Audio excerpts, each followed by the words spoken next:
Bien, buenos días. Bueno, bienvenidos a la Escuela de Fenomenología. Ya hoy es la primera sesión en la que vamos a abordar propiamente el texto de Dan Zahavi, Husserl's Legacy. Yo me encargaré del primer capítulo. También voy a decir un par de cosas sobre la introducción que hace el autor al libro en general. Y bueno, en sesiones siguientes mis compañeros se encargarán de un capítulo cada uno, igual, pero bueno, yo me dedicaré únicamente al primero. Voy a hacer una exposición, digamos, en dos grandes momentos. El primero de ellos, quizá el que va a consumir más tiempo, es un repaso por el texto, con algunos comentarios que me gustaría hacer al respecto.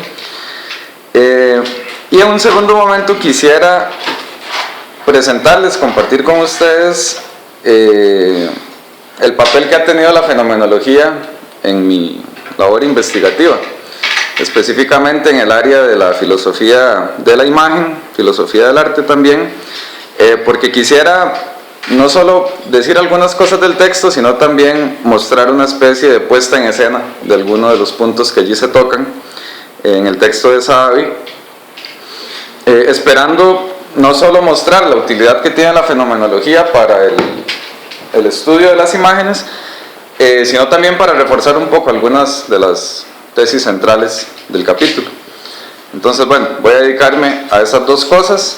La primera parte también estará estructurada según las secciones del capítulo.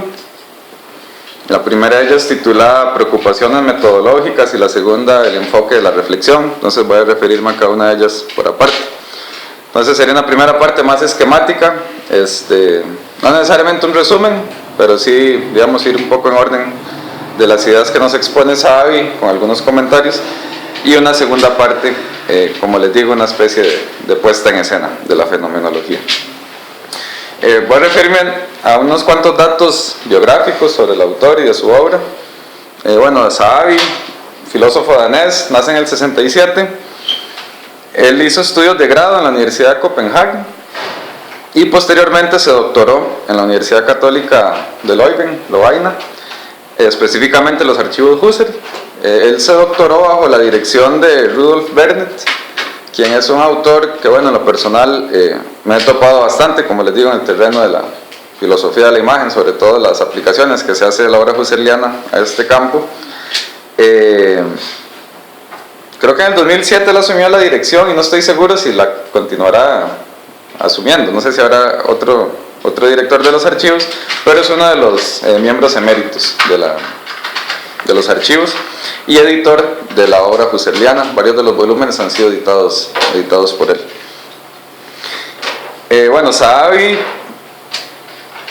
como sabrán, no sé, supongo, es un autor bastante conocido. Lleva a cabo un trabajo no solo de la filosofía, sino también pone en diálogo a la filosofía, específicamente a la fenomenología, con áreas como la psiquiatría, la psicología, la ciencia cognitiva, por lo cual Jethro, bueno, ayer se refirió un poco a esta suerte de auge que ha tenido la fenomenología en debates de esta índole. Zahavi ha ingresado de manera protagonista en este debate.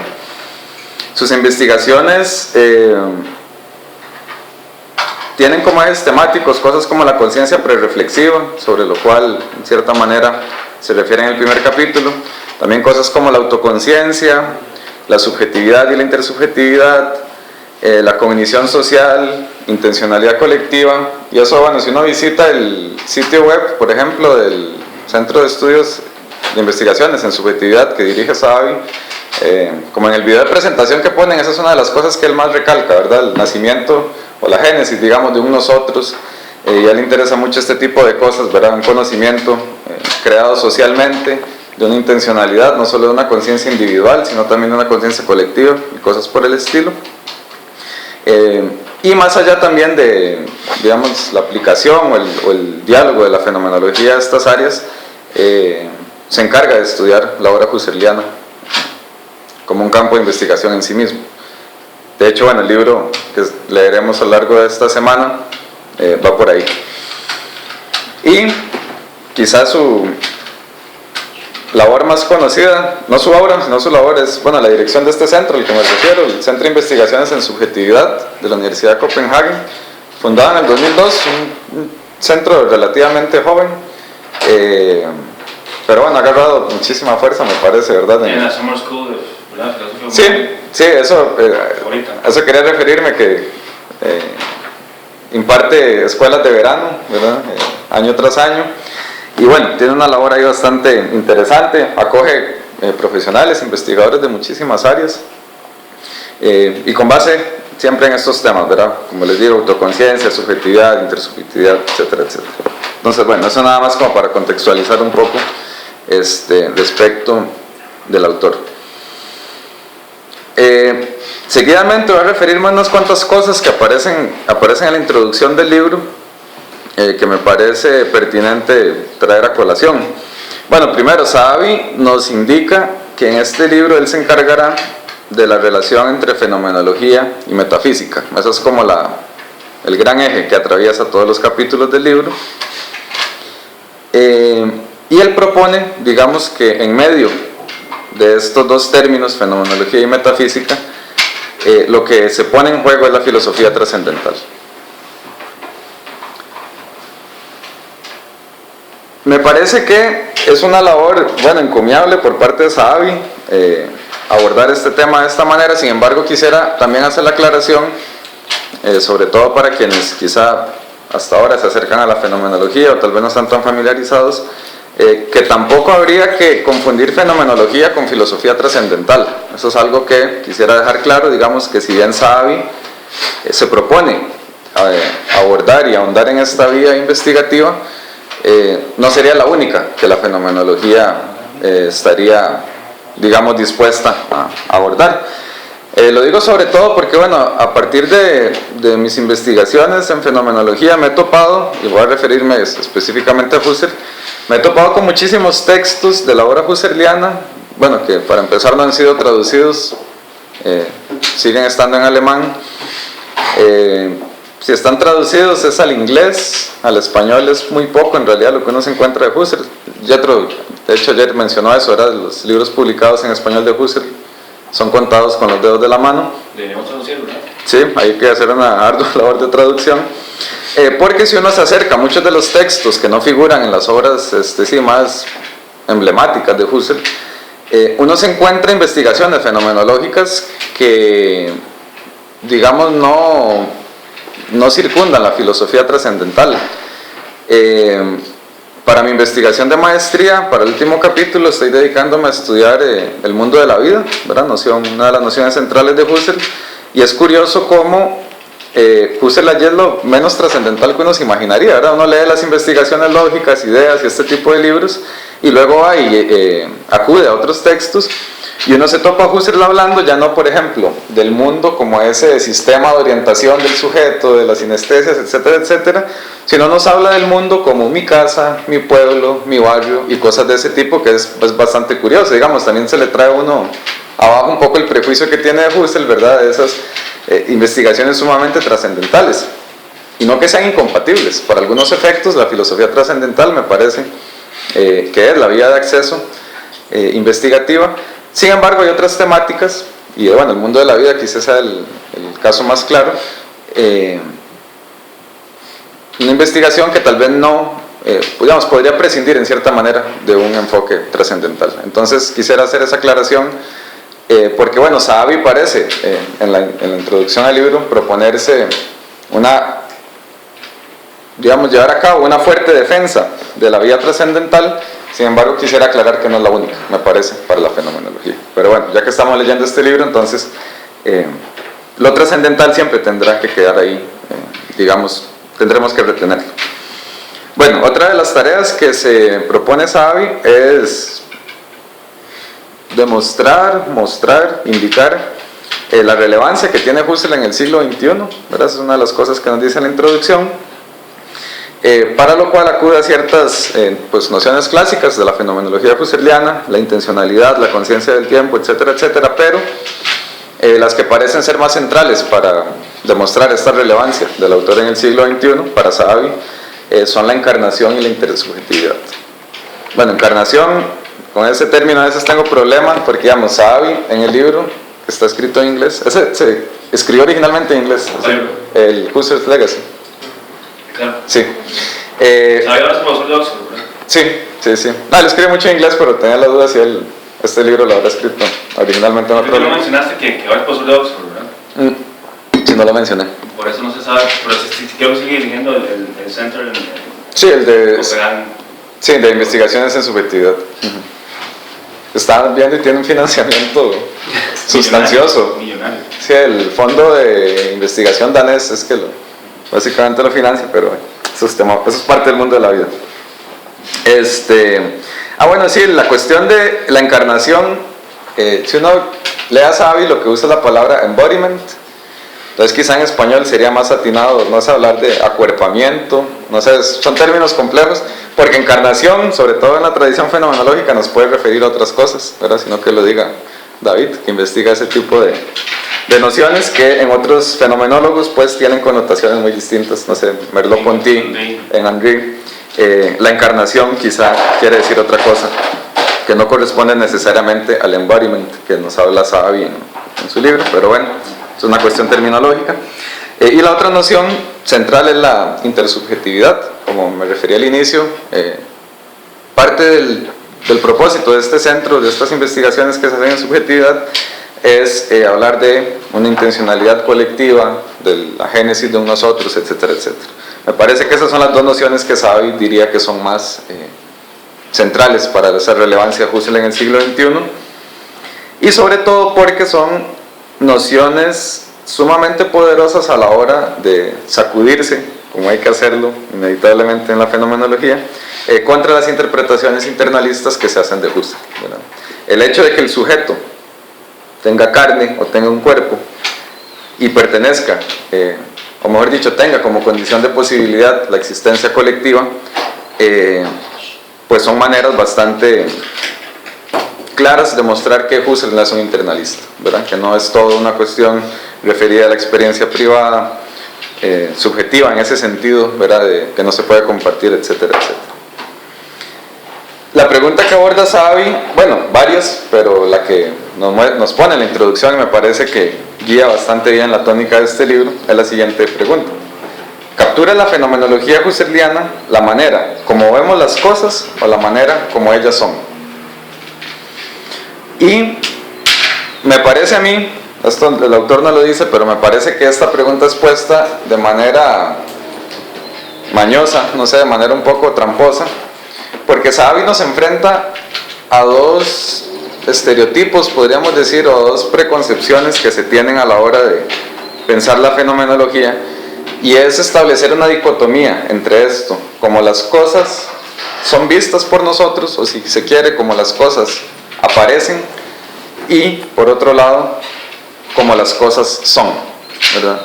Sahabi lanza esta pregunta de manera muy conservadora, pero me parece que no es un safis, no sé, por decirlo en pachuco, de Sahabi, porque nos enfrenta a esa dicotomía que en la fenomenología en realidad no es un problema. Digamos, en la fenomenología no habría tal cosa como un abismo entre el ver las cosas o el aparecer de las cosas y el ser de las cosas. Hay una especie de confusión entre estas dos vías de investigación, estas dos vías de acceso al conocimiento, que la fenomenología más bien buscaría disolver, ¿verdad? Entonces Sahabi creo que lanza esta pregunta de manera así un poco provocativa, para hacernos ingresar con esa preconcepción y paulatinamente irla desmontando mediante el recurso a Husserl. Entonces, bueno, eso respecto de la introducción al libro. Entonces ya voy a entrar ahora sí propiamente en materia. Como les dije, para esta primera parte, dividir la exposición en la misma estructura del libro, en dos secciones, haciendo un repaso por los argumentos más los principales. No podría abordarlos todos, tampoco quisiera hacerlo. La gracia tampoco, como les digo, es hacer un resumen, sino más bien presentar ciertos puntos e irlos comentando. El capítulo primero se llama Introspección y Reflexión, ¿verdad? Que si tuvieron el chance de leer el capítulo, lo primero que quiere hacer Sahabi es mostrar que la fenomenología es una cuestión reflexiva y no introspectiva. Nuevamente, como mencioné hace poco, no es una cuestión internalista, no es una mera descripción de las vivencias privadas, sino más bien la fenomenología es ante todo reflexión, ¿verdad? Eso es el método que Sahabi vislumbra en Husserl y le parece que tiene que ser totalmente distinguido, separado de la labor introspectiva, que tiene que ver con otras cosas. Entonces, la primera sección se llama Preocupaciones metodológicas y Sahabi inicia de manera como a Husserl le hubiera gustado, de manera como Husserl creo que lo tuvo que hacer en su momento, porque el autor inicia con dos puntos, digamos que podríamos identificar ya clásicos de los albores de la fenomenología, me parece.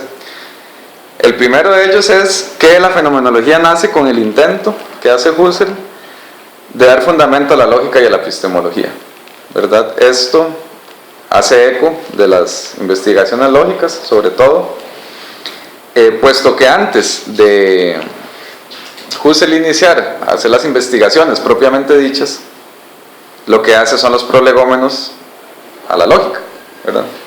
Husserl arranca su investigación fenomenológica a través de la lógica, y Sahabi hace eco de eso. O sea, también lo que deja claro inmediato es esta labor que hizo Husserl de crear la fenomenología para fundamentar la lógica y la epistemología.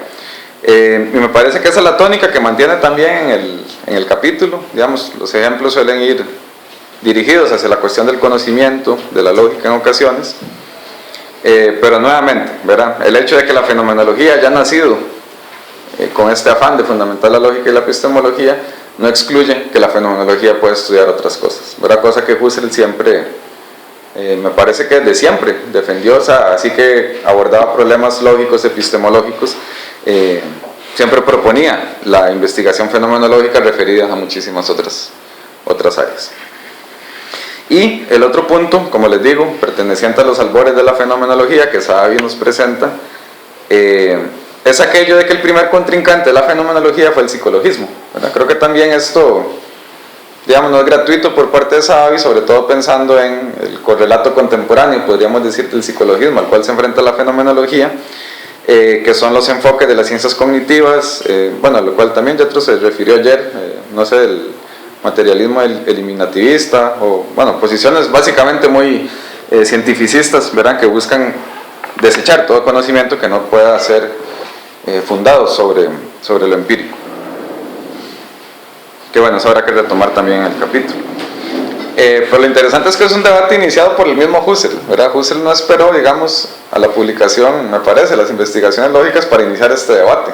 De hecho, él inicia las investigaciones lógicas entablando este debate, probablemente muy consciente de las posibles malinterpretaciones que se puede hacer de la fenomenología, sobre todo sus textos sobre matemática, aritmética, ¿verdad? Y ahí creo que se topó con bastantes trabas a la hora de ser comprendido. Entonces, no en vano, en las investigaciones lógicas, eso es de los primeros pasos que él toma. Y más que un recuento histórico, creo que Sahabi lo hace también pensando en, como les digo, en ciertos correlatos que podríamos identificar contemporáneamente del psicologismo. Bien, entonces, fenomenología y psicologismo. Habría que aceptar, cosa que hace Sahabi, y bueno, a lo largo del capítulo eso nunca se abandona, que tanto la fenomenología como la psicología trabajan investigando la conciencia, ¿verdad? Y creo que ahí es donde nace parte del debate. Son dos terrenos investigativos con métodos muy distintos, pero ambos dirigidos a una misma cosa llamada conciencia, o tal vez no una misma cosa, se comprende de maneras distintas, pero por lo menos se utiliza un mismo nombre, y eso ya de por sí generará confusiones. Pero bueno, entonces, ¿en qué se diferencian? Porque si ambos estudian la conciencia, fenomenología y psicología o psicologismo no deberían ser lo mismo? Bueno, una primera respuesta es que la psicología comprende la conciencia como un objeto en el mundo, ¿verdad? La psicología busca naturalizar a eso que se llama conciencia, mientras que la fenomenología aborda la conciencia en tanto intencionalidad. Bueno, sabrán ustedes, esto ya es bastante conocido, que la noción de intencionalidad, Husserl la toma de Brentano, ¿verdad?, para referirse a que la conciencia siempre es conciencia de algo. Voy a utilizar más que un ejemplo, no sé, como una aclaración, que no sé qué tan contento hubiera estado Husserl de que yo la haga, pero bueno, proviene de Frege. Frege concibe al concepto como una función, pero el concepto es aquello que está insaturado. Piensen ustedes en las funciones matemáticas: coseno, seno, logaritmo, potencia a la 2, potencia a lo que ustedes quieran, suma, resta. En sí mismos no tienen mayor sentido si no es hasta que se les ponga un argumento, ¿verdad? Siempre uno prende la calculadora, le da la función coseno y inmediatamente le sale un paréntesis para uno meter algo allí, ¿verdad? La función es aquello insaturado, esperando un objeto que es saturado en sí mismo y que le dé sentido al concepto o a la función. Algo así, de manera, creo que es, como les digo, creo que Husserl no estaría muy contento que lo equiparemos a Frege, pero por lo menos en forma se parecen, me parece, las nociones fregiana de concepto o de función y la husserliana de conciencia. La conciencia sería esa parte insaturada, siempre a la espera de un objeto que la llene, ¿verdad? Piensen en la percepción. No hay percepción flotando en el aire, sino que la percepción siempre es percepción de un objeto. De igual manera, el juicio siempre será un juicio sobre algo. Siempre que imaginamos algo, bueno, ya lo dije, siempre que imaginamos tenemos que imaginar algo. La imaginación en sí misma no se completa hasta que, o mejor dicho, no habría imaginación en sí misma, sino que acontece en tanto un objeto sea imaginado. De igual modo, cosa a la cual se refiere Sabi tangencialmente, igual las pasiones. Un deseo siempre habrá de ser deseo de algo, un temor siempre habrá de ser temor de algo. Claro está, la diferencia está, como dije hace poco, que para la fenomenología la conciencia no es un objeto, ¿verdad? Podríamos hacer esa equiparación entre lo saturado y lo insaturado. Sin embargo, la gran diferencia a la hora ya así de hablar propiamente de conciencia es que la conciencia no es un objeto en el mundo. Entonces tiene que ser investigado por otras vías. Hay tres rasgos principales de la intencionalidad o de la conciencia como intencionalidad, y es que, bueno, hay diferentes tipos de experiencias intencionales. Digamos, la conciencia, inclusive si uno aceptara que es un objeto, como la psicología buscaría comprenderla, aunque uno acepte que sea un objeto único, hay que aceptar, al igual que lo hace la fenomenología, que la conciencia se modaliza, pero aun cuando la conciencia sea una cosa o no sea una cosa, de momento esto no va a ser un problema, pero en definitiva no es lo mismo percibir que juzgar, que imaginar, que fantasear, desear, temer, alegrarse, etc. Entonces uno de los primeros rasgos es que la conciencia se modaliza. El segundo, y esto es consecuencia del primero, es que entonces hay diferentes modos de dirigirse a los objetos. Y aquí es donde esto ya suena más a Husserl, ¿verdad? Porque hay una actitud de dirigirnos hacia las cosas. Si me interesa obtener un conocimiento científico de la tableta que Ruth me puso aquí, pues me dirigiré de un modo a esa tableta. Si lo que me interesa es únicamente percibirla, pues mi conciencia funcionará de cierta manera.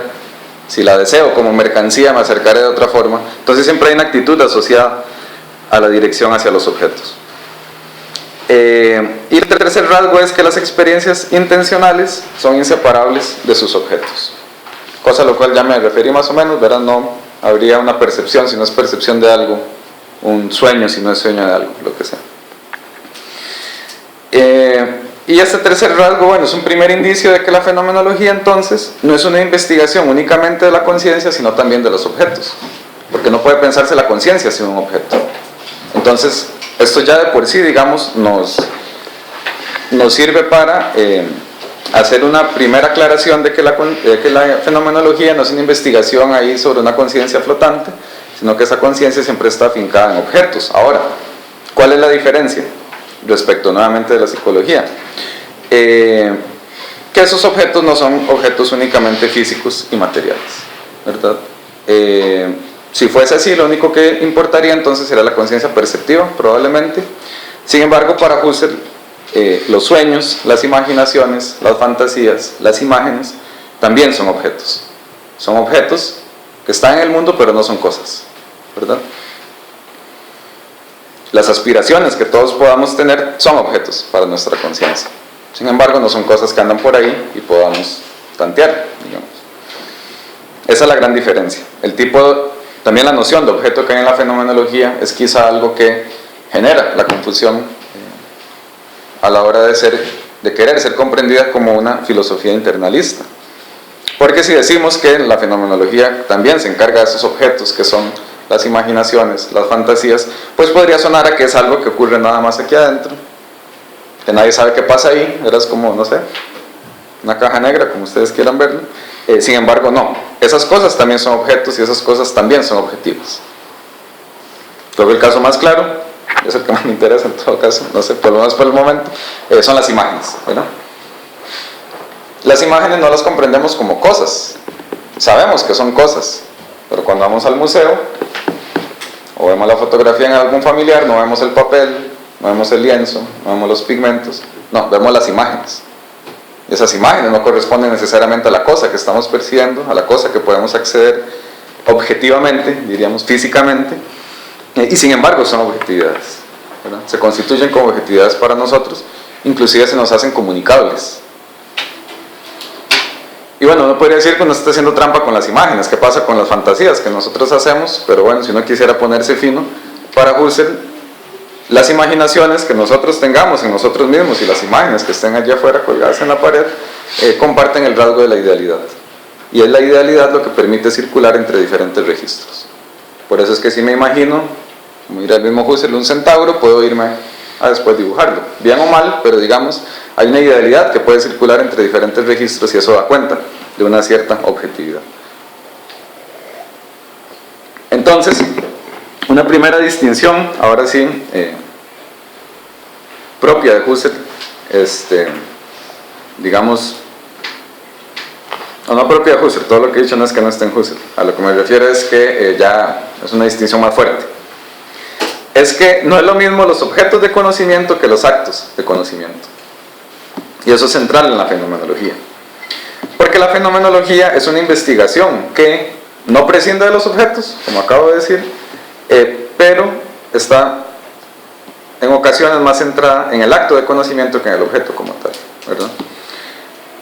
Dos diferencias. Primero, el objeto de conocimiento, y noten, esto es, bueno, una cita de Husserl, es lenguaje, digamos, que utiliza Savi, pero noten inclusive lo tremendamente, no sé, fisicalista, materialista, que también es Savi. Él dice, los objetos, ¿cómo se determinan? Bueno, por cosas como el peso, el olor, el color, la textura. Y ahí no se puede poner tan fino como uno quiera, no puedo hablar de la masa que tenga esa botella, como de los newtons que pese, puedo decir que tiene un color ahí más o menos plateado, o puedo hablar de una longitud de onda que es reflejada por la luz, puedo hablar de que es una botella lisa o que tiene un coeficiente de rugosidad de cierta magnitud, lo que ustedes quieran. Así es como se determinan los objetos, así es como trabaja la ciencia, como tiene que trabajar. Pero los actos de conocimiento no se determinan según esos parámetros. Es una diferencia fundamental, y es que a pesar que es la percepción mía, digamos, de mi conciencia, la que me permite determinar todas estos rasgos de la botella, mi percepción como tal ni tiene masa, ni tiene peso, ni tiene longitudes de onda reflejadas de luz, ni tiene rugosidad, ni mucho menos. Pero es que la conciencia no es una cosa, porque no se determina como las cosas. Sin embargo, está allí presente en el conocimiento. Porque acto de conocimiento y objeto de conocimiento en la fenomenología son inseparables, digamos, acontecen ambos simultáneamente. Sin embargo, eso no quiere decir que sean lo mismo, ¿verdad? Y una segunda diferenciación entre ambos es que el acto de conocimiento, y bueno, esto ya me refería a la intencionalidad, no debería sonar raro, es que los actos de conocimiento siempre tratan sobre algo. Algo es imaginado, algo es recordado, algo es percibido. Sin embargo, los objetos de conocimiento no tratan sobre nada. los objetos de conocimiento son. Y retomo el paralelismo con Frege, el objeto de conocimiento, ¿verdad? Los objetos para Frege son cosas saturadas, mientras que el concepto es lo insaturado, así como lo es la conciencia. Bien, y el ejemplo que nos pone Xavi es el de la lógica y nos dice que los objetos lógicos no son lo mismo que actos de pensar y conocer lógicamente. Son dos cosas muy distintas. Una cosa son los operadores, o si uno piensa en matemática, las constantes, las variables, lo que uno quiera, las funciones inclusive, pero no es lo mismo nuestro acto de pensar y conocer lógica matemáticamente. Entonces, por un lado tenemos objetividades, o lo que Husserl llamaría el polo objetivo de la experiencia, y por el otro lado las experiencias subjetivas. Entonces, nuevamente no tardamos en introducir esta expresión para que la cosa se vuelva a tornar problemática. Que eso, bueno, es como, no sé, creo que es común en Husserl. La cosa se empieza a distinguir muy bien y de repente aparece una expresión que nos vuelve a lanzar hacia esa gran pregunta. Entonces, bueno, si la fenomenología es una investigación sobre la experiencia subjetiva, ¿qué quiere decir eso? Y aquí es donde entra la confusión con la introspección. Porque la gran pregunta es, entonces, si investigar la experiencia subjetiva es sinónimo de introspeccionismo, ¿verdad? Si cuando decimos que la fenomenología es una investigación sobre la experiencia subjetiva, entonces sí, la fenomenología, como bien nos lo muestra Xavi en el libro, es sinónimo de cómo me siento yo, cómo veo las cosas, cómo veo el mundo, cómo es esa vida privada mía. Esa es la gran pregunta. Si cuando decimos que la fenomenología investiga la experiencia subjetiva nos referimos a esas cosas. Y que, qué sé yo, si escribir un ensayo, una investigación fenomenológica es sinónimo de escribir un diario, por ejemplo, ¿verdad? Esa es como la pregunta que nos lanza ahí Xavi implícitamente. Es una cuestión de qué me pasó hoy, cómo me siento, cómo me trata el mundo, mis papás, mi novio, lo que sea, no sé. O si es una investigación, que en nada se parece a eso. Obviamente Xavi buscará defender esto segundo. Se han hecho objeciones a que la fenomenología se declara a sí misma como una investigación de la experiencia subjetiva. Voy a referirme a dos de ellas que aparecen en el capítulo. Una de ellas es la objeción de Dennett, no podía faltar, ¿verdad?, en este tipo de objeciones, y es que, así dicho muy sencillo, para el autor toda ciencia debe adoptar una perspectiva de tercera persona y no de primera persona. Voy a contar una anécdota. Bueno, estoy tirando hacia el diario, ¿verdad?, fenomenológico. No, voy a contar una anécdota nada más porque cuando leí esto se me vino inmediatamente al recuerdo.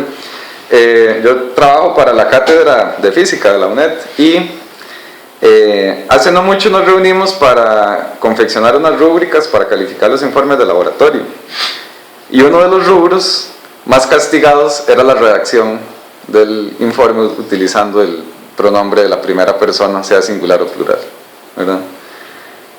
Uno de los errores garrafales de un informe científico es decir, yo encontré que tal cosa, me pareció ver tal cosa.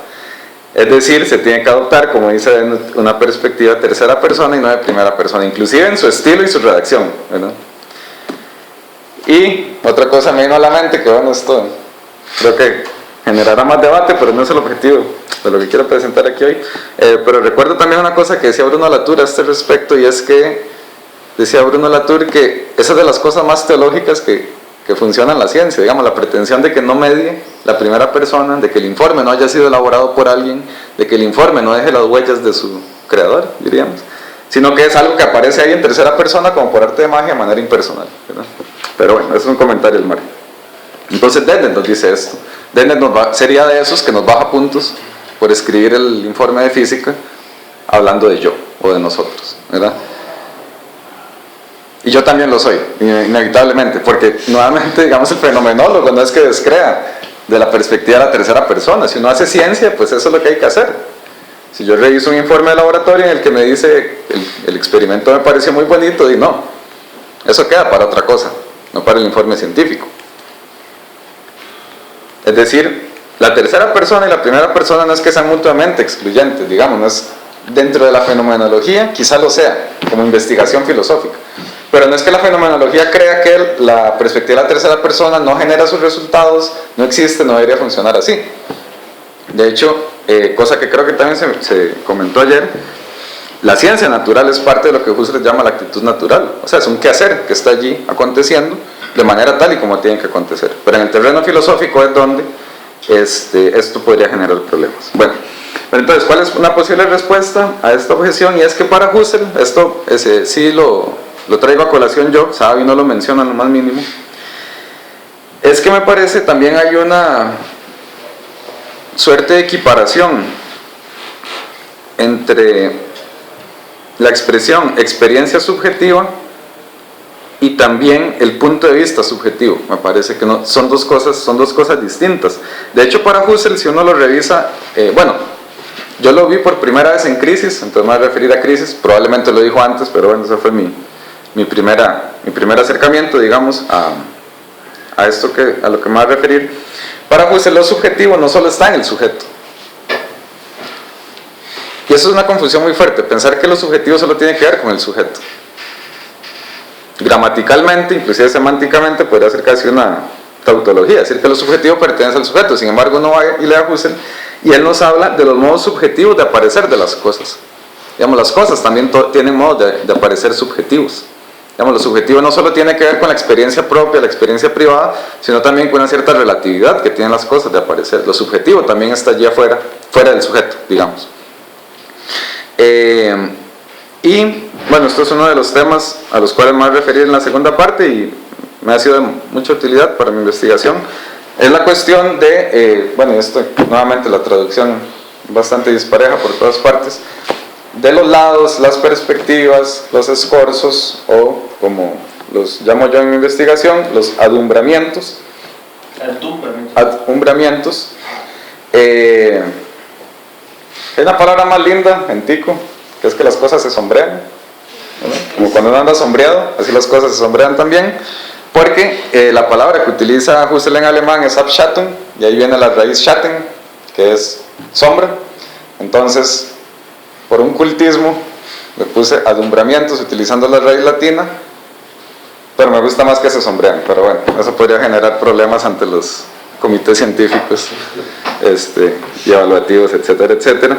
¿Y qué es eso del adumbramiento? Bueno, básicamente que las cosas nunca se muestran en su totalidad, ¿verdad?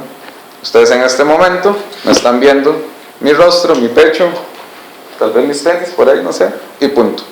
Sin embargo, yo tengo una espalda, tengo un lado trasero, que ustedes no están viendo en estos momentos. Mi cuerpo se está sombreando, digamos, ante ustedes, porque no se muestra en su totalidad. Y esos son los modos subjetivos de aparecer de las cosas.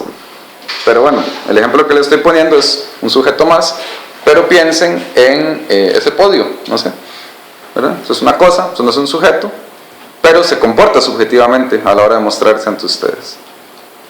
No se muestra en su totalidad. Entonces, bueno, eso es una, me parece, posible vía de debatir también a Dennett en esto de pensar que la primera persona o que lo subjetivo es equivalente y se restringe únicamente a la esfera del sujeto. Pero lo subjetivo también están las cosas. Y eso es algo muy importante de comprender en Husserl. Pero bueno, sobre lo del alumbramiento y eso me referiré un poco después. Y la otra objeción es la de Metzinger, que nos dice que la fenomenología no permite resolver un conflicto entre dos sets de datos, entendiendo datos como cosas del mundo físico extraídas con instrumentos de medición. Cosa sumamente problemática para la fenomenología, puesto que la conciencia, como me refería al inicio, no es una cosa, y en todo caso se estudia de la fenomenología a través de sus actos. Inclusive, si uno acepta que la conciencia es una cosa, ok, decimos corresponde a la red neuronal, lo que ustedes quieran, a esos trasiegos de diferencias de potencial eléctrico, etcétera, etcétera. Podemos medir todo eso, pero no podemos medir los actos como tales. Digamos, podríamos, no sé, inclusive con suficientes instrumentos, medir las longitudes de cada una de las neuronas de nuestro cerebro. Podríamos medir esa diferencia de potencial con un multímetro que está entre neurona y neurona, pero no podemos hacer lo mismo con mi percepción, con mi imaginación. Eso, bueno, si uno hace la pregunta suena muy poético. ¿Cuánto mide mi imaginación? No sé, ¿verdad?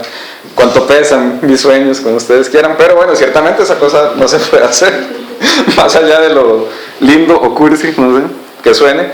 Pero ese tipo de cosas no se pueden hacer porque la fenomenología, como les digo, trabaja con los actos de conciencia, que no son cosas, son actos. Bien, entonces, finalmente las disputas fenomenológicas, nos dice Savi, no son del tipo, es este azul, el azul más azul que puedo percibir, ¿verdad? Eso es como una ridiculización de la fenomenología que Savi mismo pone allí en el texto. Y bueno, ciertamente eso no es la fenomenología, porque no se investigan los datos privados de la experiencia, sino más bien estructuras invariantes de la conciencia. Aun cuando la fenomenología no estudie cosas, no pretende ser una mera relativización de eso que llamamos conciencia. Y aquí es donde, sin Savi decirlo quizá, pero aquí es donde la vía de acceso trascendental entra a jugar, ¿verdad? Porque habría una suerte de aparato epistemológico universal con el cual la subjetividad, la conciencia funciona. Evidentemente tiene una estructura invariante, pero tiene un acontecer variante, porque esos actos dependerán, como también me referí al inicio, siempre de los objetos con los cuales sean saturados, ¿verdad?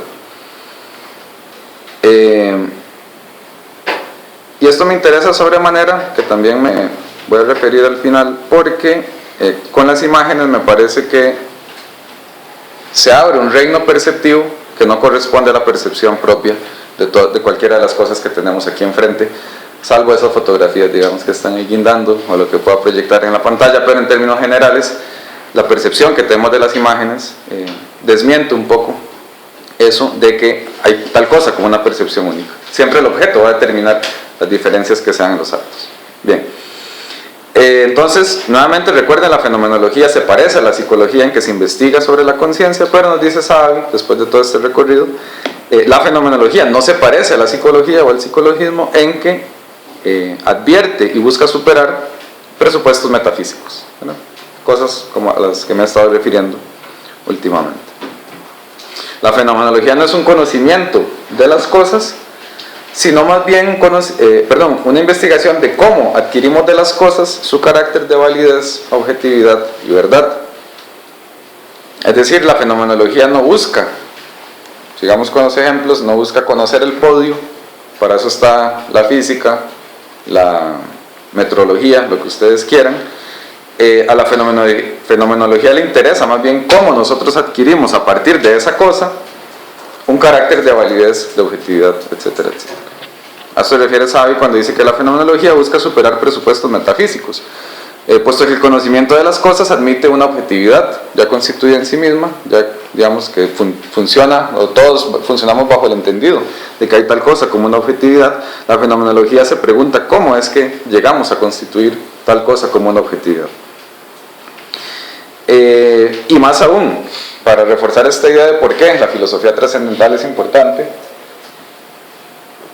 la fenomenología, dice Savi, estudia cómo el mundo, a pesar de ser una experiencia en primera persona, o cómo tenemos, mejor dicho, una experiencia del mundo en primera persona, dicha experiencia puede volverse independiente de la perspectiva de la primera persona. Es decir, cómo a partir de la experiencia misma trascendemos la experiencia. Que nuevamente esto muestra que no se trata entonces de una mera descripción de la primera persona, sino más bien cómo, gracias a esa vía de acceso en primera persona, adquirimos conocimiento de otras cosas que exceden a la primera persona, ¿verdad?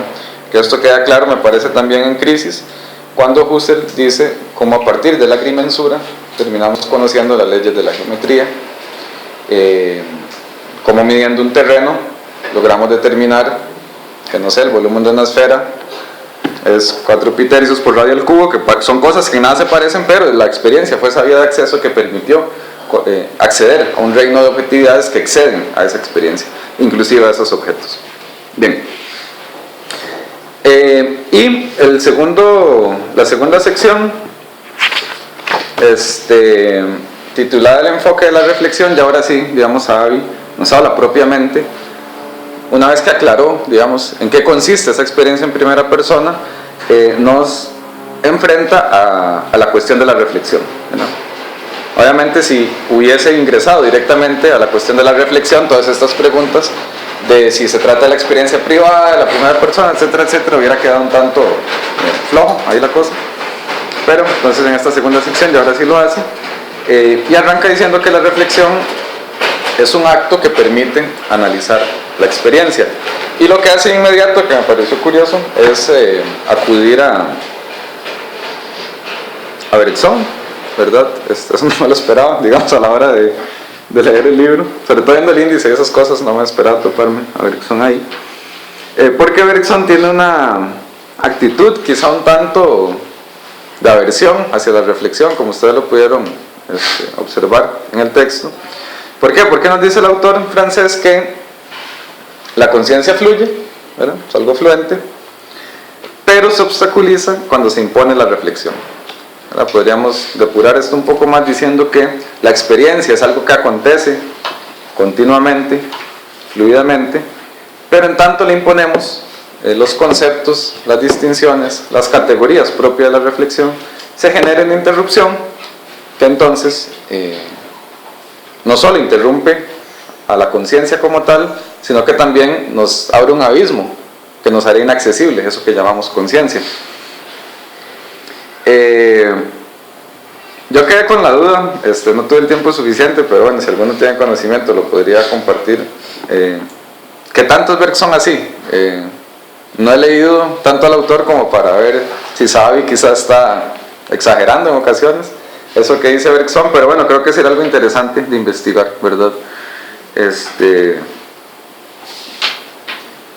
Sobre todo pensando que en ocasiones hay corrientes no fenomenológicas, pero que creo que generan mucho diálogo. No sé, Deleuze me parece otro autor que genera un diálogo muy rico con la fenomenología. Bergson me parece que es uno de ellos, y específicamente en esto de la experiencia y la reflexión sería interesante ver qué hay allí, pero bueno, eso se los quedo viendo. Como les digo, si alguno conociera más al autor le agradecería que se refiriera al respecto. Entonces, bueno, ¿qué nos dice Savi al respecto? Que es cierto que un fenómeno es distinto de una expresión lingüística, ¿verdad? La conciencia ahí, cuando andamos, no sé, cuando estamos cogiendo el bus, lo que sea, no es lo mismo que cualquier descripción que podamos hacer de dicha experiencia. No es lo mismo mi día a día que el diario fenomenológico en primera persona, ¿verdad?, que escribo. Uno es una expresión lingüística, el otro es un fenómeno, un discurrir de la experiencia. Pero esto no quiere decir, digamos, esta separación, esta distinción, no quiere decir que el lenguaje por ello nos aleje de los fenómenos, ¿verdad? Por eso es que me pregunto qué tan así será Bergson, porque a como lo pones hoy, no es una brecha o una interrupción que hay entre experiencia y reflexión, sino es un abismo prácticamente, ¿verdad? Pareciera que Savi nos habla de un abismo gigantesco, infranqueable, que se abre entre la experiencia y la reflexión, al punto que la reflexión jamás podrá acceder a la experiencia. Pero bueno, lo cierto es que el autor nos dice eso, que a pesar de ser cosas diferentes, todo el lenguaje que le podamos meter para analizar reflexivamente la experiencia, por más que se diferencie ese lenguaje de la experiencia y los fenómenos como tales, eso no quiere decir que haya un alejamiento al punto tal que no podamos comprenderlos, digamos. Inclusive Husserl admite que la reflexión modifica la experiencia de aquello sobre lo cual se reflexiona. Esto no es nuevo, esto está de Platón. Si uno se va al Sofista, ya casi como al final, el extranjero de Lea, hay un momento en que dice que bueno, existe la forma, la idea de quietud, era de quietud, digamos, de reposo, era, bueno, por lo menos la traducción de Gredos, de reposo, y dice el extranjero de Lea, bueno, yo admito que el pensamiento mueve a todo aquello que aprehende, es decir, el objeto de conocimiento padece ante la acción de conocer, y la idea del reposo es sumamente problemática porque, recordarán ustedes, para Platón en ocasiones pareciera defenderse una autopredicabilidad de las ideas. Entonces la forma de reposo debería estar en reposo. Sin embargo, si toda forma padece y se mueve por la acción del pensamiento, ¿qué pasa cuando pensamos el reposo? Empezamos a mover la forma de reposo. Y ahí es donde entra, entonces, esto va a exceder por mucho a Husserl, pero entra lo del no ser y una nueva comprensión de las formas, etcétera, etcétera. Pero noten que no es una idea para nada nueva, ¿verdad?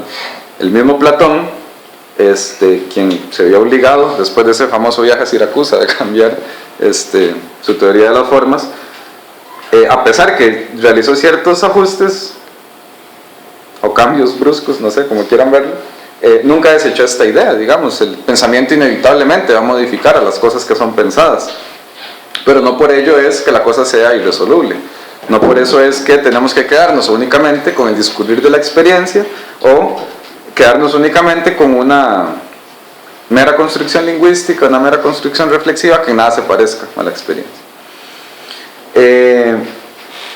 Y eso es lo que dice Sahabi, ¿no? Digamos, el hecho de que la reflexión modifique la experiencia no quiere decir que la experiencia es modificada a tal punto que quede irreconocible, ¿verdad? Yo puedo exagerar todo lo que quiera mi experiencia, pero puedo describirla a un nivel, digamos, bastante atinado de lo que está ocurriendo. Podría hacer metáforas sobre esa botella, pero lo cierto es que podría decir que es lisa, medio cilíndrica, plateada, etcétera, etcétera. Y por ponerle esos predicados no quiere decir que estoy modificando esa botella al punto que se convierta en otra cosa. Más aún, y esto, bueno, creo que es uno de los argumentos centrales que aparece en el capítulo, la reflexión, eso lo dice Sahabi, la reflexión está limitada por la vivencia pre-reflexiva. ¿Verdad? Que eso es algo también muy importante a la hora de pensar la fenomenología, confrontándose también inclusive con las ciencias, ¿verdad? Porque la fenomenología no es ese invento de la reflexión de otro mundo que nada corresponde a este que está aquí frente a nosotros, como diría Husserl, eso que nos es obvio, que está ahí puesto, ¿verdad? Vean que lo prereflexivo limita a la reflexión. O sea, la reflexión no es un acto de absoluta libertad respecto del mundo, sino que la reflexión también está supeditada a lo que acontezca en el mundo, porque vivir excede al reflexionar, o la vida excede a la reflexión, y no al revés. Es decir, no es la reflexión la que inventa una vida, un mundo, sino que es una vida y un mundo las que nos hacen reflexionar de cierta manera. La reflexión no desatiende la objetividad de lo experimentado,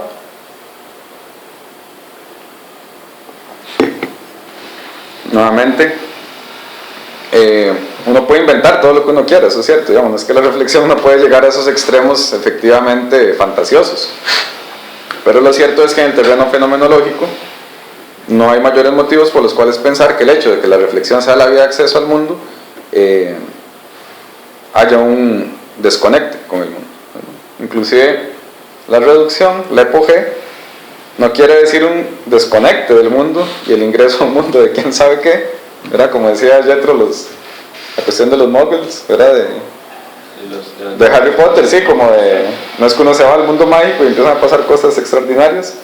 Esto sería interesantísimo acceder a un mundo de ese tipo, pero eso no es la fenomenología, porque cuando se habla de vivencias no se hace referencia a una vida privada y desligada del mundo objetivo, porque vivir en la fenomenología es vivir en un mundo, y un mundo que es común, es verificable, es objetivo. Es porque la reflexión altera lo experimentado que es preciso tomarla en consideración. Eso me parece muy interesante que aparece en el texto, y es que la reflexión no es superflua, ¿verdad? Más bien, lo que pareciera ser un ataque, ¿verdad? Que la reflexión modifica la experiencia y todo eso, en realidad es un punto a favor de por qué tenemos que tomarla en cuenta, ¿verdad? Porque también, sí, eso me parece interesante del texto. Para Sahabi no dice como si la reflexión es nuestro método y ya, sino que inclusive él reconoce, ¿verdad? Que hay algo allí que se está modificando, hay algo que hay que solucionar. Como dice él, no es un dato superfluo.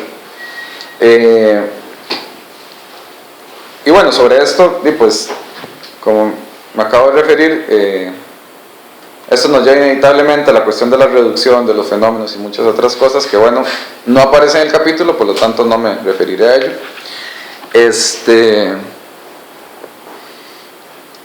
Y para finalizar, digamos, ya después que nos deja más o menos claro, bueno, ustedes dirán que tan claro les quedó la cuestión esta de la reflexión, después de la exposición que nos hace Sahabi en el texto, a través de estos argumentos y algunos otros que aparecen allí y a los cuales no me refiero. nos dice el autor que entonces habrían varias tareas fenomenológicas basadas en la reflexión. Digamos, esto es otra cosa muy pertinente, y es que la reflexión puede ser una especie de método con que trabaja la fenomenología, una suerte de vía de acceso, pero es eso, digamos, la reflexión no sería el tema de investigación en sí mismo, ¿verdad? La fenomenología no es una filosofía sobre la reflexión, puede ser que es una filosofía reflexiva, pero no trata sobre el acto como tal de reflexión, sino que, recuerden, la reflexión y cualquier modelización de la conciencia siempre será de algo en específico. Entonces habría una fenomenología, bueno, Savi nos menciona 3 que son como las más, no sé, quizá la división más brusca que uno puede hacer entre las tareas de la fenomenología, porque habría muchísimas más, pero nos menciona 3, que es la fenomenología hilética. Esto es un vocablo que se toma de Husserl. Cuando Husserl nos habla de lo hilético, se refiere a los contenidos sensuales sin más, ¿verdad? Como antes que esos contenidos sensuales se constituyan como objeto, por ejemplo, cosas de ese tipo. Me lo he topado en varios textos, sin embargo no he ahondado mucho en el tema, pero bueno, esa sería una posible tarea de la fenomenología, una fenomenología hilética. Una segunda tarea sería una fenomenología noética, era de la noesis, es decir, de la conciencia, y cómo la conciencia aprehende cosas y las dota de sentido. La fenomenología hilética sería todo aquello relacionado, como les digo, con contenidos sensuales, mientras que la fenomenología noética sería la investigación de cómo esos contenidos sensuales son dotados de sentido mediante ciertos actos de la conciencia, es decir, cómo ese esplendor plateado, esa forma cilíndrica, se constituye en mi conciencia como botella, como recipiente para tomar agua y no morir de dolor de garganta en la noche, lo que ustedes quieran, ese tipo de donaciones de sentido, que pueden ser tan científicas o tan cotidianas como uno quiera, porque, recuerden lo que dije al inicio, hay diferentes maneras de dirigirnos a los objetos. No únicamente nos dirigimos a los objetos como entes listos para ser medidos, sino también como entes con cierto significado para nosotros, ¿verdad? Y bueno, sobre esto Heidegger trabajó muchísimo, era la cuestión de la remisión. Yo siempre interpreto los entes, siempre los doto de algún tipo de sentido. Yo otra vez no habría que ponerse inmediato tan poéticos, ¿verdad? No es que el sentido de la botella, no sé, me doy rienda suelta a mi interpretación poética, afectiva, literaria, lo que ustedes quieran, que también la está, digamos. No les mentiría, no les podría mentir y decirles que algunos de los objetos que tengo aquí sobre mi mesa tienen un tremendo sentido personal para mí. La libreta que me regalaron mis padres, el celular que me robaron un día de estos y lo volví a recuperar gracias a la ciudadanía y no a la OIJ, etcétera, etcétera. Esos sentidos también ocurren, pero también pueden ser sentidos en un sentido no tan personal, podríamos decir, sino también sentidos científicos, digamos, que eso sea un cilindro, por ejemplo. Yo podría acercarme a esa botella con ese sentido y dotarlo de ese sentido, y eso sería una fenomenología noética, esas diversas aprehensiones que se hacen.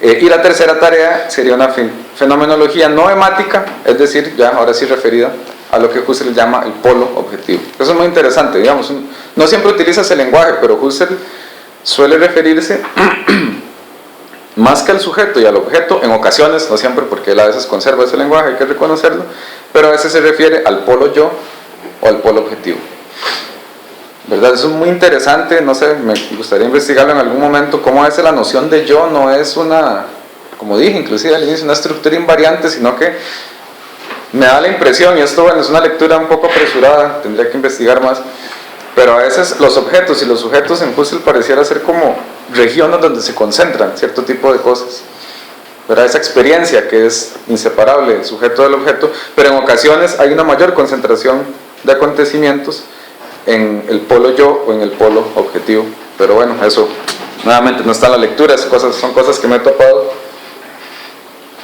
leyendo al autor, pero me parecen sumamente interesantes. Entonces puede hacer tanto, nos dice Savi, una fenomenología, por ejemplo, de la naturaleza como el pensamiento científico natural, ¿verdad?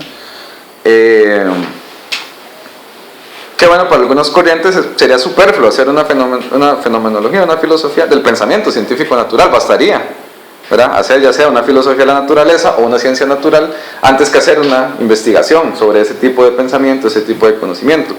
Pero en la fenomenología, por esta cuestión de los polos, y habría que agregarle la fenomenología y la ética, son tareas distintas que se podrían plantear, ¿verdad? La fenomenología entonces da cuenta no de cómo ocurre el conocimiento como proceso interno, sino de cómo el darse de las cosas da pie al conocimiento.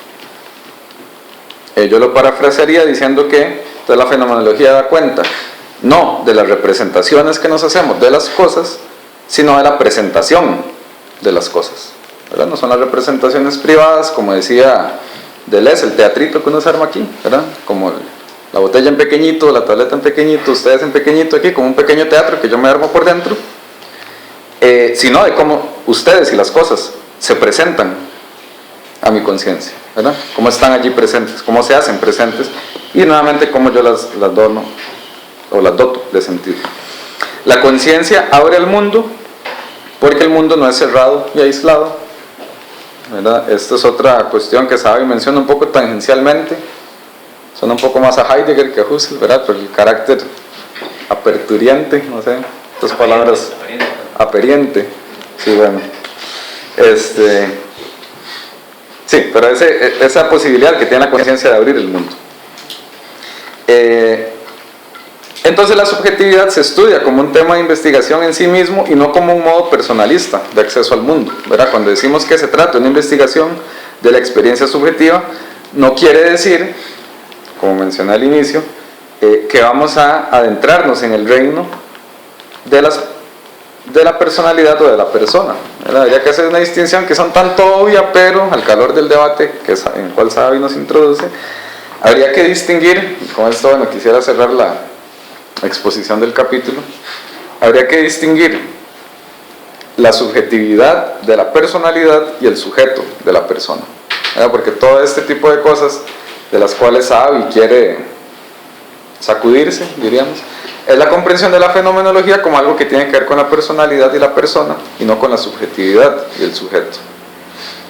Nuevamente, no es la experiencia privada, la experiencia afectiva que cada quien tiene, la experiencia inclusive dóxica, ¿verdad? Cómo creo yo que son las cosas, sino de una estructura invariante. Y bueno, esto también hay que hacer la aclaración, esto es Husserl. Habría que ver en otros tipos de fenomenología si se podría hablar de una estructura invariante de subjetividad, ¿verdad? Eso es algo interesante, pero bueno, el autor que nos convoca hoy es Husserl. Pero por lo menos en este autor entonces sí habría una estructura invariante de la conciencia, de la subjetividad, que en nada se parece a la personalidad y la persona. La personalidad y la persona son cosas tremendamente más bien variantes, como esa pregunta ridiculizada que nos presenta Sabi, que si este azul es el azul más azul que yo puedo ver, eso sería una investigación de la persona y la personalidad, cómo veo yo las cosas, cómo me parecen, mientras que eso no es lo que hace la fenomenología. Yo inicialmente, no exclusivamente, me acerqué a la fenomenología porque se convirtió en una herramienta muy útil para investigar en el terreno de la filosofía de las imágenes, sobre todo porque la filosofía de las imágenes suele ir referida en ocasiones a la interpretación de ciertas imágenes, a un trabajo referido inclusive a una cosa que se parecería más a una antropología de las imágenes, ¿verdad? A ciertos sentidos que se les da desde una cultura, de ciertos acontecimientos. Sin embargo, me interesó que Husserl escribió mucho sobre imágenes y de manera muy distinta. Digamos, en Husserl uno no se topa la reflexión referida en torno a la interpretación, digamos, inclusive en la fenomenología no se sigue topando eso. Por ejemplo, Gadamer, ¿verdad? Pues habla mucho de la interpretación de las imágenes, a todos esos estudios referidos a las cuestiones más culturales, más de significado, de las cuales a veces carecen, ¿verdad? Uno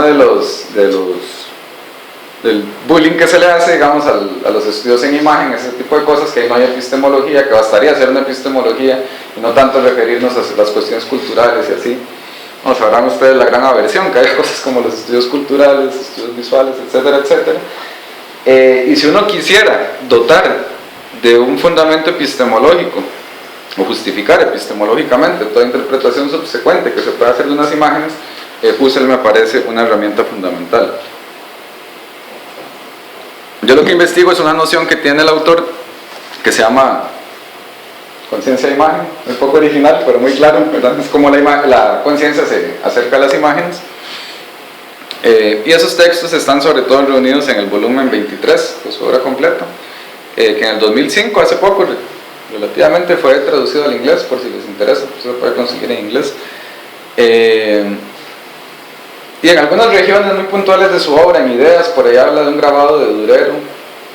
En Investigaciones Lógicas, cuando habla eso, como les digo, el teatrito que uno se arma, ahora ahí habla un poco de imágenes, pero los textos así fuertemente hablan sobre la modelización de la conciencia referida a las imágenes, están en ese volumen 23. Entonces, bueno, esto ya otro ya lo conoce porque fue parte de mi examen de candidatura, pero lo que se los quería compartir por lo siguiente. Es porque yo cuando empecé a investigar quería que ese fuera mi problema, esa práctica artística. Ahora podemos comentar qué es. Y me di cuenta, como nos dice Xavi, que ahí yo tenía un montón de presupuestos metafísicos funcionando que Husserl me vino a ordenar y más bien a mostrarme que habían problemas hasta más interesantes que eso. Entonces, les pregunto, ¿qué ven ustedes ahí? ¿Cómo describirían esa imagen? La experiencia personal de ustedes, ¿cuál es? De imagen blanco y negro y un punto azul. ¿Un punto azul? Sí, gigante, que la está tapando. Un punto azul que está tapando. Sí. Todos dirían lo mismo, como experiencia personal de acercamiento a esa imagen. Yo diría que es una intervención, digamos, a la imagen. ¿Verdad? Hay como una interrupción de la figura, etcétera, etcétera. Entonces retengan eso. No sé si alguien tendrá una intimidad distinta, digamos, es decir, una experiencia personal, privada y de nadie más, distinta a esta que algunos de ustedes mencionaron. Pero yo también empecé investigando de esa manera. Mi experiencia personal, íntima, en primera persona, fue esa. Hay un gran círculo azul tapando la imagen. Y ese era en aquel entonces, problema de investigación. ¿Qué quiere decir? Que tapemos las imágenes. Esto para mí también respondía a un gran interés por ciertas prácticas de tapar imágenes no artísticas. En el catolicismo se tapan muchísimo las imágenes. No sé si recordarán ustedes, lamentablemente lo hago, pero cuando mi papá me lleva a misa en Semana Santa de niño, el Jueves Santo hay un rito que es que se tapa la cruz y se va develando poco a poco. En la vigilia del Sábado Santo se tapa la imagen del Cristo resucitado y a medianoche se descubre. ¿Dónde más ocurre eso? Bueno, en el arte inclusive, ya pensando más allá de la religión, nosotros tendemos a pensar que las imágenes del arte siempre son imágenes de exposición continua y perpetua. Sin embargo, cuando un coleccionista, un mecenas adquiría una obra muy relevante, se le ponía una cortina encima y solo cuando llegaban invitados de honor o en días de fiesta se descubría la imagen para alardear, ¿verdad?, con la posición de la misma. Entonces esa era, no sé, son cosas que me interesaban y me siguen interesando muchísimo, porque eso, de tapar imágenes, y me topo en la pintura contemporánea con cosas como esta. Entonces me puse a investigar al respecto, siempre con esta idea de tapar imágenes, ¿verdad?, que ese círculo azul nos está interrumpiendo la mirada, a mirar la escena que está detrás del círculo, y me he involucrado en un lenguaje interpretativo que se me tornó muy problemático. Sobre todo, bueno, acudió un teórico de la imagen que fue discípulo directo de Gadamer y utiliza una cosa mínima de Husserl para estudiar este tipo de cosas, y es a lo que me referí hace poco del alumbramiento, ¿verdad? Así como en este momento ustedes no me están viendo la espalda, y si les muestro mi espalda, no me ven el rostro, etcétera, etcétera. Este teórico, Gottfried Bahn, nos dice que ese tipo de cosas corresponde al alumbramiento propio de las cosas, ¿verdad? Que así como mi espalda en estos momentos se sombrea, todo aquello que está detrás del círculo también lo hace, y esa es la manera que tenía este autor de acceder a las imágenes, ¿verdad? De acuerdo con los postulados perceptivos de Husserl. Es una cosa muy sencilla, ¿verdad? Eso no es difícil de explicar. Sinceramente a mí me parece de las cosas más interesantes que dice Husserl, pero se puede decir en 2 renglones, ¿verdad? Y es eso, que las cosas se muestran parcialmente y así. Ahora, ¿cómo verifican ustedes que yo tengo espalda? Si yo me quedo así todo el día. Pues se levantan, ustedes tienen un cuerpo capaz de moverse en el espacio, recorrerme, decir, ah, sí, mira, ese tipo tenía espalda, básicamente. Eso es lo que Husserl llama las sinestesias. Para Husserl, la percepción es ciertamente parcial, pero el cuerpo del sujeto, y aquí entraría la cuestión de la encarnación, de la enación, como quieran llamarlo, es la que posibilita al sujeto de completar esa experiencia. Y ustedes, además sus conciencias, no funcionan diciendo, bueno, vi un rostro, un pecho y unas piernas por un lado, y por otro lado, y una espalda, son 2 cosas diferentes, ¿no? ¿Qué hace la conciencia? Opera una síntesis y dice, bueno, todas esas cosas, esos perfiles distintos que vi pertenecen a una misma cosa, o si son generosas personas. Y sí, entonces la percepción funciona de esa manera, las cosas alumbran, el cuerpo opera sinestesias para corregir esas percepciones, y esas diferentes percepciones se sintetizan en un acto de conciencia. Entonces, bueno, eso es lo que decía ese autor. El autor ni siquiera hablaba de las sinestesias, no hablaba de la síntesis, nada más de que cualquier cosa en el mundo se alumbra, entonces las imágenes deberían comportarse igual. Me voy a estudiar los textos que Husserl escribió sobre imágenes y resulta que el alumbramiento nunca aparece. De hecho, más bien hay hasta ciertos esfuerzos por comprender a la conciencia de imagen como algo distinto de la percepción. Y tuve un momento de iluminación, ¿por qué no decirlo? Y fue toparme, digamos, o mejor dicho, darme cuenta de que no hay motivos por los cuales pensar que algo está detrás de ese círculo. Fenoménicamente, no sabemos qué hay detrás de ese círculo. Y no es solo que no sabemos, digamos, los invito, y aquí es donde creo que también se puede mostrar que, aunque no de manera tan instrumentalizada, pero la fenomenología creo que también tiene una parte experimental. Si ustedes quieren, si no, tranquilos, pero vayan, corrijan su percepción de esa imagen. Vayan, vean atrás del círculo y completen su percepción de la escena. Me podrían decir, bueno, está haciendo trampa porque ese es la proyección de ese cuadro de Fabricio Arrieta, que está en la casa del artista. Pero bueno, si pudiéramos entrar ilegalmente en la casa del artista, la situación no sería muy distinta. Vayamos a comprobar esa percepción, vayamos a ver qué hay detrás del círculo. Quizás sean las peores preguntas que podamos hacer. O sea, la primera pregunta es, ¿hay algo detrás del círculo? ¿Verdad? Entonces, nuevamente, nada más se los pongo, es un ejemplo muy sencillo, pero para que vean cómo la fenomenología, si fuera cuestión únicamente de las experiencias privadas que ustedes tienen, nos hubiéramos quedado en eso, de que hay un gran círculo azul tapando la escena. Eso es la experiencia privada de ustedes. Eso sería una introspección. Sin embargo, fenomenológicamente, si contrastamos la aparición fenoménica de una imagen con la aparición fenoménica de cualquier otra cosa en el mundo, nos damos cuenta que habría un modo de acceso a las imágenes distinto de la percepción, y que los datos perceptivos, o mejor, no los datos perceptivos, perdón, porque los datos perceptivos están allí funcionando. Ustedes ven un azul, ven un blanco y negro, ven un texto, ¿cómo pasó? Pero lo cierto es que este tipo de imágenes nos enfrentan a un límite según el cual percibir una imagen no es lo mismo que ver una imagen. Y si nos quedásemos únicamente en el nivel introspectivo, en el nivel de la experiencia privada, personal, pues lo único que tendríamos que admitir es eso: la imagen está siendo tapada. Cuando en realidad, si hacemos una reducción y decimos no, trabajemos con lo que fenoménicamente hay allí puesto, nos damos cuenta que no hay nada, y que ese tipo de ese tipo de entes se comportan de manera distinta que cualquier otra cosa que no sea imagen. Cualquier otra cosa en el mundo la podemos recorrer, podemos corregir nuestra percepción. Sin embargo, las imágenes bidimensionales, lo cierto es que solo tienen un único perfil. Y esto es gracias a una investigación que trabaja con los fenómenos, con la manera en cómo esas cosas se nos presentan y no con la manera en cómo nosotros las vemos. Porque piensen si nos hubiésemos quedado en ese nivel que todos ustedes parecieron aceptar, de que ese círculo azul está tapando algo.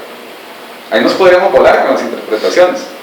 Podríamos acudir a ese tipo de prácticas católicas de tapar imágenes, de velarlas, a las prácticas artísticas del siglo XVII, de ponerle cortinas a los cuadros, etcétera, etcétera, y generar interpretaciones que en realidad epistemológicamente no están tan bien fundadas. Entonces, les quería mostrar ese ejemplo porque es como les digo, una puesta en escena de qué sería hacer una fenomenología de las imágenes y no un estudio de nuestra aprehensión privada e íntima de las imágenes. Y yo caí en la trampa durante años, por eso mejor ni hago la cuenta cuántos años han pasado desde que me empecé a preocupar por las imágenes y la redacción de mi tesis, y en parte se debió a eso, por querer trabajar a un nivel un tanto apresurado y no a un nivel respectivo, a un modo de darse de las cosas, ¿verdad? Y esto me permite inclusive defender por qué autores que para nada les interesa la fenomenología de las imágenes, si no les interesa más, qué sé yo, la política de las imágenes, la sociología, porque las imágenes tienen un tremendo poder, y es porque son entes que, como les digo, tienen un modo de parecerse totalmente distinto, un modo autónomo. Fíjense que cualquier otro objeto en el mundo puede ser corregido, las imágenes no. Vamos, las imágenes son la cosa más tiránica para el ojo que probablemente haya, por lo menos las bidimensionales, en tanto lo único que podemos ver es aquello que nos muestra. Y hay algunos mecanismos que podrían funcionar como de contraejemplo. Uno de ellos es el cine. Esa es la escena inicial de Los Olvidados de Buñuel. No sé si la han visto, pero salen dos niños jugando como de torero y toro, ¿verdad? Uno tiene ahí como su jacket y el otro está haciendo ahí como los cachillos para mandársele como un toro. Entonces uno podría decir, bueno, en la primera escena vemos el frente del niño, seguidamente vemos al otro con el capote y es decir, vemos los perfiles frontales de esos niños, y en la última secuencia de la escena vemos la espalda de los dos. Uno puede decir, bueno, el cine desmiente eso de que las imágenes no muestran un único perfil, pero es que noten que cada fotograma igual presenta el mismo problema. Podemos ver la secuencia, podemos poner esas imágenes a funcionar en el tiempo, pero lo cierto es que cada momento de esa imagen es eso y punto, no es nada más. Y otro es un artificio ahí interesante que se hace en la animación, y es que las figuras, y aquí es donde el lenguaje lo empieza a hacer zancadillas, ¿saben?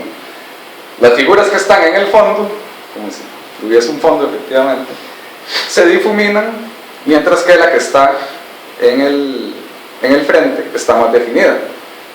Cosa que uno podría decir, bueno, aquí la imagen está funcionando como la percepción, ¿verdad?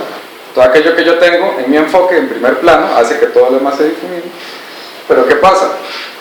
En esa sinestesia primaria que dice Husserl, es el movimiento del ojo, de igual forma, aunque yo tenga algo aquí muy de cerca, digamos mi mano, si veo la mano se ve muy definida, si veo el fondo todos ustedes pues, ¿verdad? Como que se ponen borrosos, pero yo puedo siempre volver a verlos ustedes y la mano se me vuelve borrosa. Por más que nosotros queramos, no podemos hacer el pirata barba blanca, ¿no? Si se llama el personaje, pueda definírsele a la mirada. Nuevamente la imagen es la cosa más tiránica del mundo. Bueno, no sé si es la más tiránica del mundo, es una exageración, pero perceptivamente es otra cosa. Se muestra ante la conciencia de manera totalmente distinta.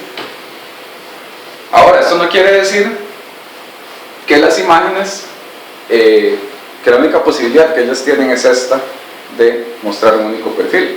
La escultura es el mejor ejemplo de que eso no pasa. Las esculturas las podemos recorrer. O sea, la Venus de Willendorf, que bueno, la tienen como en una urna, como separado esto de la pared, pero bueno, si nos pasamos las reglas de seguridad del museo por donde mejor nos parezca, igual podemos recorrer. No es por cuestiones de seguridad que no podemos verlo, pero cualquier escultura, cualquier instalación puede ser recorrida, ¿verdad? Estos son unos lobos ahí chocando contra una pared, nos podemos poner debajo y verles la barriga, poner atrás, verles el lomo, etcétera, etcétera. Entonces, eso no quiere decir que las imágenes siempre tengan un único perfil, sino que es una de sus posibilidades. Y, no sé, ejemplos de este tipo también, como si las imágenes correspondieran uno a uno con la percepción, entonces diríamos, bueno, así como detrás del punto, el círculo azul, diríamos que hay algo atrás, no podría decir, bueno, está esta figura femenina y el hecho de que no tenga rostro nos hace ver que atrás del rostro hay algo atrás de ella. Es un movimiento paradójico. ¿Por qué? Porque para dar garantía de que las imágenes funcionan como la percepción, hay que empezar a destruir a la imagen misma. El mejor ejemplo de esto es ese collage. Nuevamente se le quita el rostro y ya lo que queda atrás ni siquiera la imagen, es la materia. O sea, para nosotros garantizar que las imágenes se comportan igual que la percepción, lo que habría que hacer es básicamente destruirlas y desnudarlas y dejarlas en su materialidad para que empiecen a ser objetos y nos acerquemos a los objetos de una manera distinta como lo hacemos con las imágenes. Y bueno, en este tipo de cuadros, inclusive ya preguntarse qué está en el frente, qué está en el fondo, carece totalmente de sentido. Bien, entonces, eso era lo que les quería presentar, sobre todo, como les digo, pensando en ese gran círculo azul que me atormentó por años.